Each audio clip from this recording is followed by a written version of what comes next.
Hi, everyone, and welcome to our Monday market update. As always, super excited to share with you my insights, what's happening in the markets right now. So Bitcoin has failed to do one thing which we really needed to do, and that is surrounding the 200-week moving average. We'll get into that in a sec. We're also going to have a look at the Ethereum merge and what the Ethereum charts are telling us.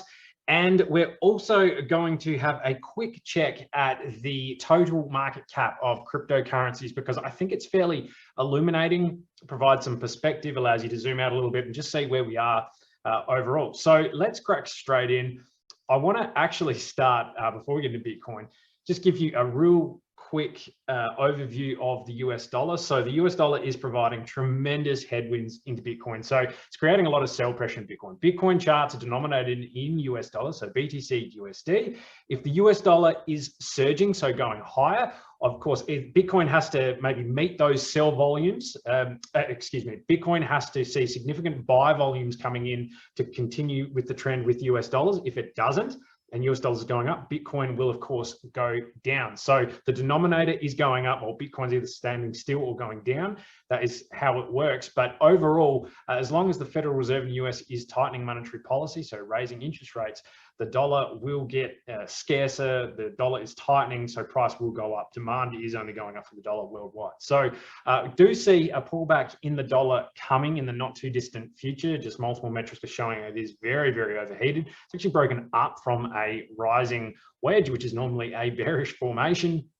Can absolutely see it cooling off, coming back down soon. Some of these candles look a little bit suspect in terms of sell pressure coming in. So once this does reverse, then Bitcoin and risk assets will have an authority to move, or at least less pressure on them that's feeling it right now. So if you look back through history, the US dollar and Bitcoin are highly inverse correlated. So when the dollar is at a peak, Bitcoin will be in a trough or in a bear market. When the dollar is in a trough, Bitcoin will likely be in a high bull market. So they're definitely opposites to one another in history, and we'll just have to see if that continues, and I think it absolutely will. So the dollar is a chart to keep an eye on. Okay, Bitcoin, let's dive straight in, and it's reloaded on me again. Fantastic. The 200 weekly moving average is just so key to what's happening with Bitcoin at the moment. And unfortunately, we just pop out to the weekly, we failed to reclaim it this week. So we do have to be very, very careful. So this red line here, we ran right into it. So it is super strong resistance. It has been the floor of every bear market we've had previously. We want to get above this ASAP, and you cannot be confident in this market recovering until we are back on top of it for a bit of confidence and security. This, to me, looks like we want to retake some lows again. So go back down to 20,000 and even lower to just feel out those lows. As you can see, we've come up, really haven't made any headwinds above 22,000 at all. It was a very short trip there. Now we're having that pullback. The only thing really keeping us here is the 21 moving average. You can see here in the blue, the 21 moving average. So of these candles here on the daily, the average of 21 of these candles is that line there. So just pay attention to that. It is a very, very interesting metric. We want to stay above that. On the daily, it's a good sign in the short term to be above it. You don't want to lose that. Right now on the right-hand side as well, we've got very strong volume support around the 20 to 22,000 area. So a lot of buying and selling is going on in this area. That's what you want to see in terms of trying to ground out a floor of support. However, this is looking a little bit weak here. And as long as we stay below 22,000, the more likely it is that we go back down and retest those lows, 19, 18, 17,000, potentially a little bit lower. So just got to be a little bit cautious here. However, the good news is we're slowly grinding out higher highs and higher lows. We just want to watch this trend very carefully. So there's a low here, then there's a high, then there's a higher low from the last, then there's a higher high from that high there. So that's the beginning of a nice trend out of this situation. So really everything depends on what's happening now, but nothing changes overall in the decisiveness of the move of Bitcoin and where it's going until we get above 22,000 right there. And if we just zoom out just quickly on the RSI too as well to gauge momentum, buyers just cannot breach any higher than this trend line. So really want to get above it. So Bitcoin in the short term, massive holding pattern, nothing's been proven yet. And again, it's so important. If we just quickly zoom in here, is don't get FOMO on every green candle. You see 2 daily green candles up 11%. Fantastic. Alt's had a bit of a bounce, but you have to keep things in perspective and wait for these core levels to break. So 22,000 didn't break. We broke back beneath it, and now we're careering down. We've lost probably most of those gains, 8%. So we're still up, 4% from where we were last week, but that's just what you want to pay attention to. So if we just kick back to the weekly, just to recap here, we want to get above this red line here, the 200 weekly moving average. I made that very clear. Must get above this level. Get above that level, and then we should see a pretty quick burst up to 28,000. So exactly what we're looking at right now. Okay, Ethereum. Let's just quickly have a look at this chart because the Ethereum merge is moving along, and that is the slow move from the proof of work blockchain, I should say, to the proof of stake blockchain. So it's changing its entire network. You can look into a bit deeper, and it is going to be a fairly big catalyst, in our opinion, for later in the year as well as early next year. Ethereum should see a drop in sell pressure, at least that's my understanding from it, and also there's a lot of excitement around it in terms of what it will do for the Ethereum network broadly, improve scalability and all that. But layer 2s will still be a huge mover in this market, we believe, and you need to check out our trends report if you haven't already. I'll leave the link in the comments and the profile below that you can check it out.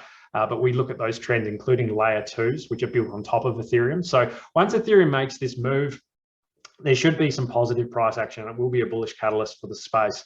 But if we look here in Ethereum, the anticipation now that we've had this really big drop to a low of, what is that, $890, this is a nice looking little trend that's developing. Now, there hasn't been a higher high yet, hasn't been able to breach this point.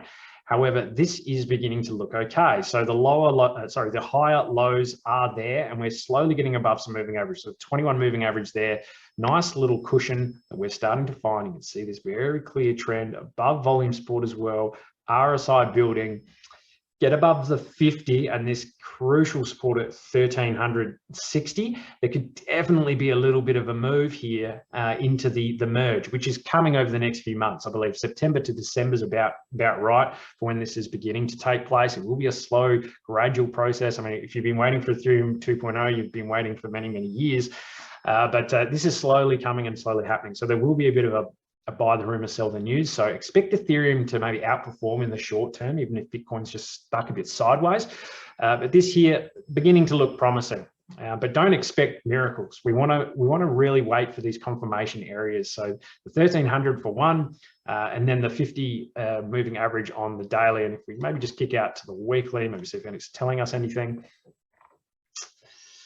This too, like Bitcoin, really wants to get above this 200 weekly moving average. It looks a little bit better than Bitcoin, to be honest, right now, to actually make a move on that. So again, that sort of reinforces my point here that there's a bit of excitement around the ETH merge, and we should see a bit of bullish action to get to that 1360 area. But again, get above these long-term key moving averages that all market participants look at for the long-term trend, then we can start to see a bit of a recovery in most markets. And making some of these really nice lows in the RSI is a good sign. Doesn't mean we're in for a reversal, but it just means we're closer to the end than not. So yeah, just keep an eye on that. Now, let's move on over to the total crypto market cap, because I think it is really telling of where we are at. And just to take a longer term perspective of the market, because what's really fascinating about the total market cap is we haven't lost those long-term key moving averages, which we lost on Bitcoin and Ethereum, which we're trying to reclaim now. So this is the entire crypto market cap. So every single cryptocurrency out there is factored into this chart, barring maybe a few. But if you just have a look here, it actually mirrors Bitcoin's move quite significantly. Altcoins may have had a bit more of a violent sell-off in certain areas, so this will be reflected in that. But if we have a look here, this is the monthly chart. Now, I brought this up because it gives us far more data to work with. Now, this yellow line down here, which you see us bouncing beautifully off, has held up all previous bull and bear markets in the crypto total market cap. So if we have a look here, 50 monthly moving average just smacked right into it, bounced up. Now we're trying to form it as support. So we really want to wait these next 20 days, hopefully close above this, and then we might see a bit of a change in wind, because we've had 3 monthly candles of sell pressure in this market. So macro aside, we're just talking about technicals here, 3 in a row. It's very rare that we have 3 in a row. The last time we did was in this phase here. We also had it after the peak in 2017. You know, we had a few in here as well. But generally, if you have 3, 4, or 5 in a row, it is really increasing those chances that we're going to have some green weeks following it and a bit of a reversal in the market. If we go back to the weekly, again here on the weekly, how important the 200 weekly moving averages on a lot of these charts. The total crypto market cap never lost it. So that is super, super important. You can see how important it was going back through previous cycles through there. And this should have extended all the way, but it hasn't got enough data here. But on most charts, it goes back all the way there. But here, super, super important that we just maintain above it. And it's looking like we want to.